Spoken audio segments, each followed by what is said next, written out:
I am going to tell you something true, and I want you to understand, before I begin, that I do not need you to believe me. I am 73 years old. I have lived on the shores of Lac du Flambeau my entire life, except for 4 years in Duluth when I was young and thought the city was something I wanted. It was not something I wanted. I came home. I have grandchildren who are taller than I am and who look at their phones more than they look at the lake. I have buried a husband and a brother and 2 friends who were closer than most people's sisters. I have watched the forest change in ways that are difficult to explain to people who did not know it before. I am telling you this so you understand the kind of person I am. I am not the kind of person who needs to be believed. I have been believed by the people who matter, and doubted by the people who don't.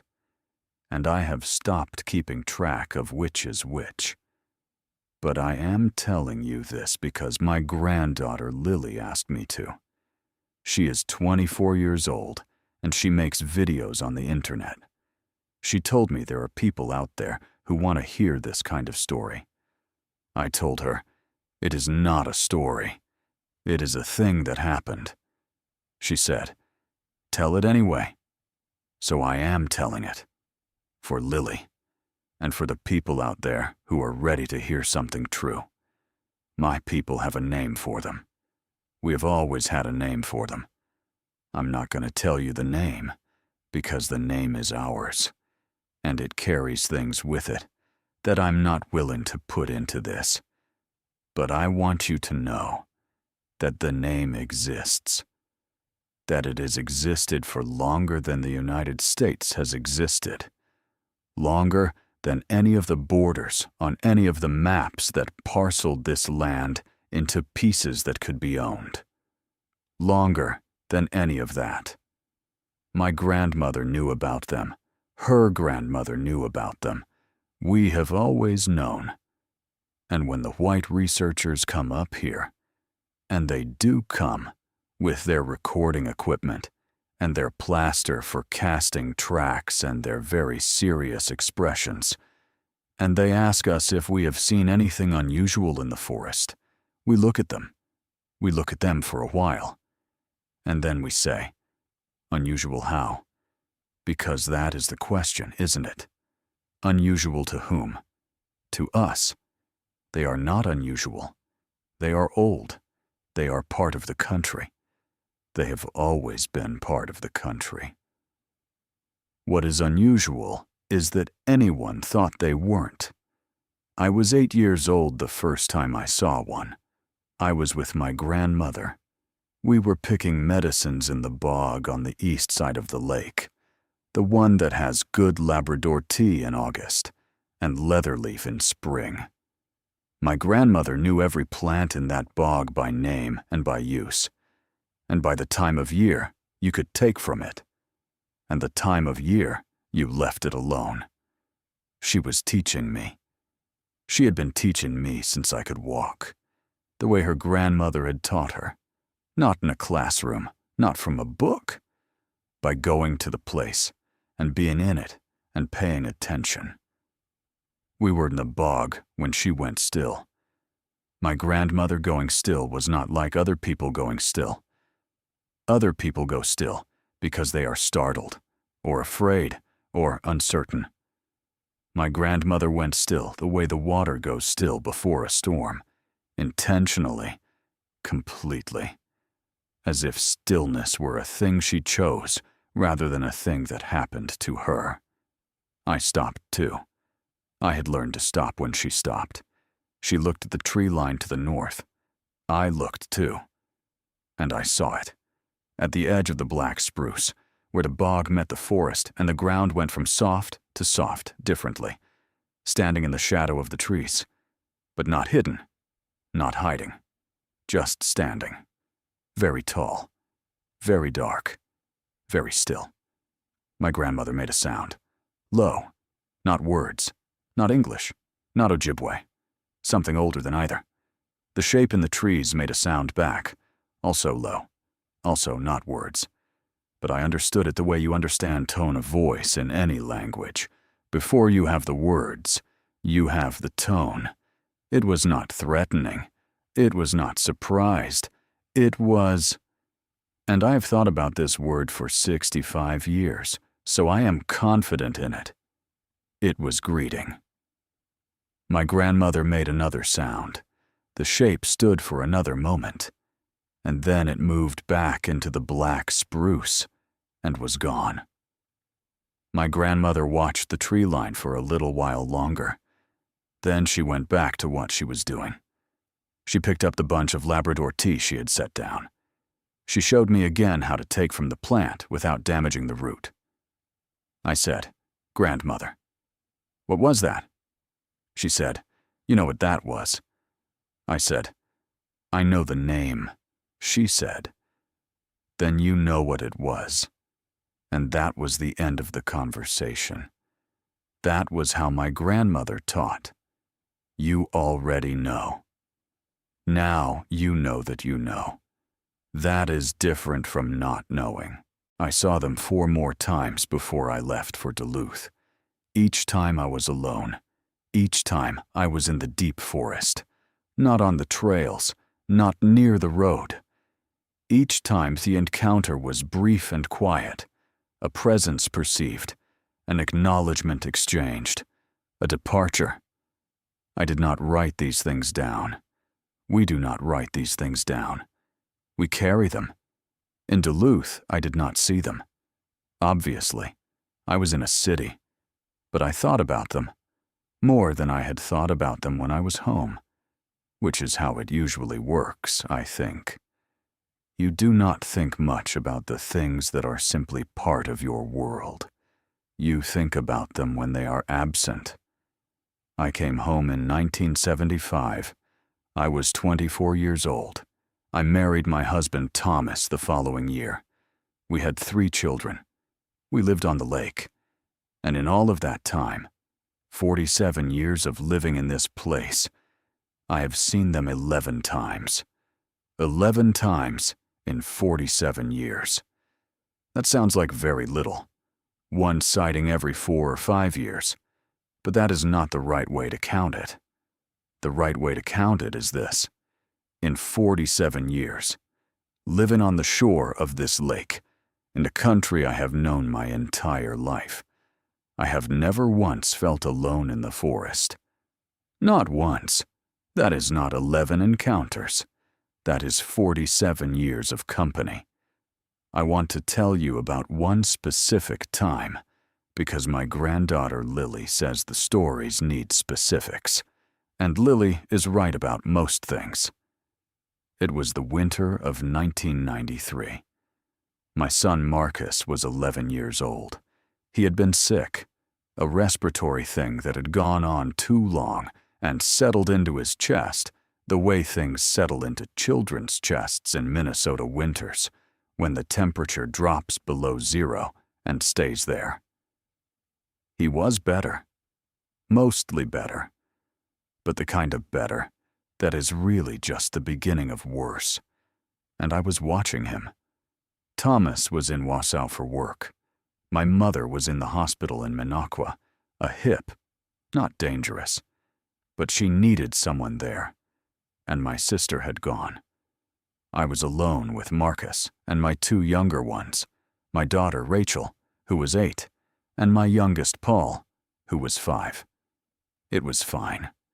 I had been alone with 3 children before. I am not a woman who finds that difficult. But Marcus wasn't fully well, and that night, around midnight, he came into my room and woke me. He said, "There's something outside." Not frightened, just reporting. I got up, I put on my coat and my boots, and I went to the back door. The temperature was 17 below. The lake was frozen, and in the silence of that kind of cold, the ice made sounds, low and tonal, that carry for miles. I stood on the back step and listened, and then, from the tree line on the north side of the property, I heard it. Not a sound I could describe precisely. Not a scream, which is what people always expect, because they have seen too many movies. Not a howl. A call. A long, carrying call. The kind that is designed to travel through dense forest, through cold air, across distance. The kind that has information in it. I stood on the step. The cold was very serious. I could feel it on my face immediately, the way serious cold works on exposed skin. I listened. The call came again, from a different position, farther east, along the tree line. Moving. And then, from the south, from the spruce stand that comes down close to the fence, an answer. 2 of them. Communicating. I stood there for several minutes, listening. Marcus had come to stand behind me. He had put on his own coat without being asked, which was something his father would have done. He said, "Do you hear them?" I said, "Yes." He said, "Is it okay?" I said, "Yes." And it was. It was entirely okay. They were not interested in us. Or rather, they were aware of us, as they were always aware, as they had always been aware of everything in this country. But they were not interested in us the way a threat is interested. We stood on the step in the 17 below dark and listened to them talk to each other. For 10 minutes. Maybe 15. And then there was silence. And the silence was just silence, the ordinary silence of a very cold night, with the ice on the lake making its low sounds. Marcus said, "How long have they been out there?" I said, "Always." He was 11 years old. He thought about that. He said, "Does Dad know?" I said, "Some things you don't need to be told. You just come to know them by living here long enough." He went back to bed. I stayed on the step for another few minutes. I said, out loud, into the dark, "I hear you." And then I went inside. The researchers who come up here ask the wrong questions. I want to say this clearly, because I think it matters. They come with their equipment and their forms and their databases of sightings, and they ask, what did it look like? How tall? What color? Did it make a sound? What direction did it go? Those are not the wrong questions. Those are fine questions. I answer them, when I answer at all. But they never ask the question I would ask. They never ask, what did it feel like to be in the presence of something that has been here so much longer than you? They never ask, what does it do to a person to grow up knowing that the forest is not empty? They never ask, what is it like to live in a country that is alive in ways that most people have been told are impossible? I think about the 8-year-old girl in the bog with her grandmother. I think about what she understood, standing at the edge of the black spruce, watching something enormous and old and entirely itself look back at her. She understood. I am not the most important thing in this forest, she understood. There are things here that were here before me and will be here after me. And they are not hostile, and they are not simple, and they are not mine to explain. She understood. The world is larger than I have been told. That understanding did not leave her. It has never left her. It is the most important thing she has ever been given. And it was given to her in a bog on the east side of the lake, in August, by her grandmother, and by something that stood in the shadow of the black spruce and made a sound that wasn't a word, but meant, I see you. Thomas died in 2018. We had been married for 42 years. He died at home, which is what he wanted. In the bedroom of the house we had lived in since 1978, with the lake outside the window and the spruce stand to the south and the tree line to the north, where I have seen what I have seen for 65 years. He knew. I want to say this clearly.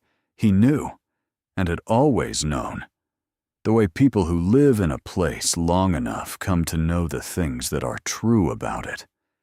He had never seen one, to my knowledge. But he knew. He would come home from ice fishing on the north end of the lake sometimes, and he would be quiet in a particular way. And I would know that he had been aware of something out there, even if he had not been able to name it. He did not need to name it. We did not talk about it often. We talked about other things. We talked about the children and the garden and the state of the boat, and what was happening in the tribal council, and what his mother needed, and whether the ice would hold another 2 weeks. We talked about our life. And our life was inside a country that was alive in ways most people do not know. And that aliveness was part of our life, and we did not separate it out. You do not separate the water from the lake. My granddaughter Lily wants to know if I am afraid. She has asked me this 3 times in the making of this recording. I am not afraid. I have never been afraid. I want to be precise about this, because I know what people will think when I say it. They will think, she doesn't understand the danger. Or she is in denial. Or she has a cultural framework that predisposes her to interpret ambiguous stimuli in a particular way. That last one is the polite version of, your people have always believed in this. So of course you see it everywhere. I want to address that one. Yes, my people have always known about this. Do you understand what that means?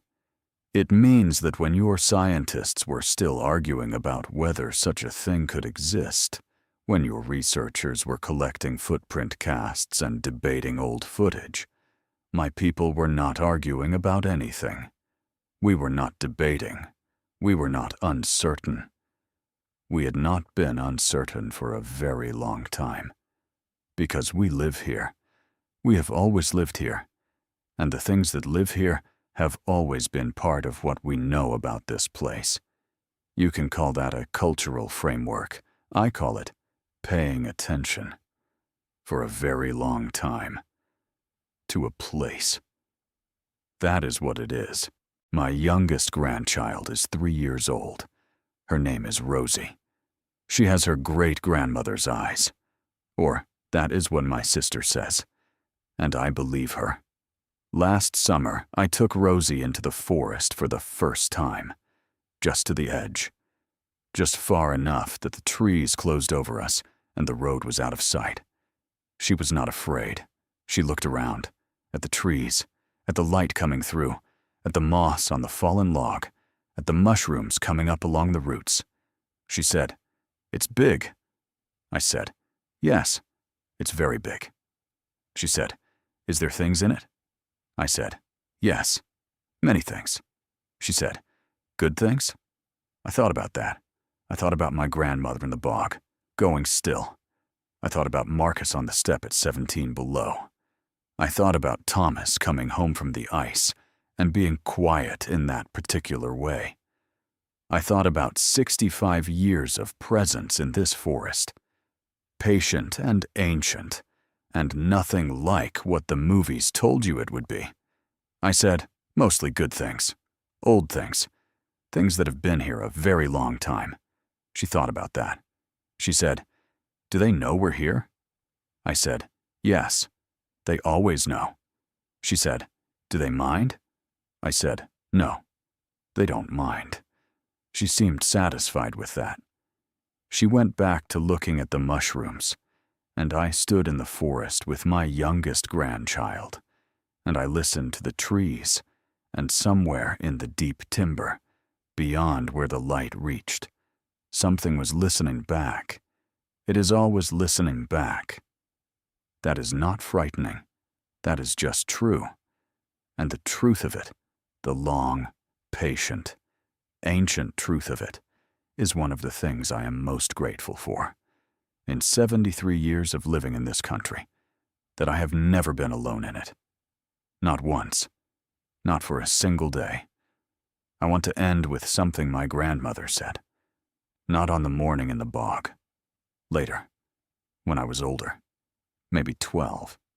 Maybe 13. We were walking the trail by the lake, and I asked her something I had been thinking about for a long time. I asked her, "Are they dangerous?" She walked for a moment without answering. My grandmother did this. She let questions sit in the air before she answered them. She said it was respectful to a good question to give it a moment before you tried to fill it.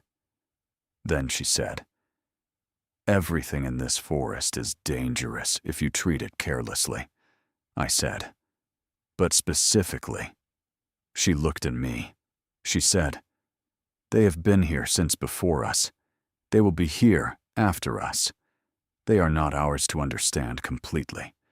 But in all the time my people have lived on this lake, and we have lived here a very long time. They have not been our enemies." I said, "What have they been?" She said, "Neighbors. Very old neighbors. Neighbors who mostly want to be left alone, and who leave us alone in return. Neighbors who notice when things change. Neighbors who are still here." She paused. Then she said, "There are worse things to have. There are worse things to have. I am 73 years old. I have lived on the shore of this lake my entire life. I have walked this forest more times than I can count. I have stood at the tree line and listened to things that most people will never hear.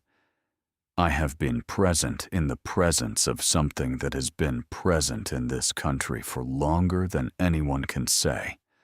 And I am telling you, my grandmother was right. There are worse things to have. There are far worse things.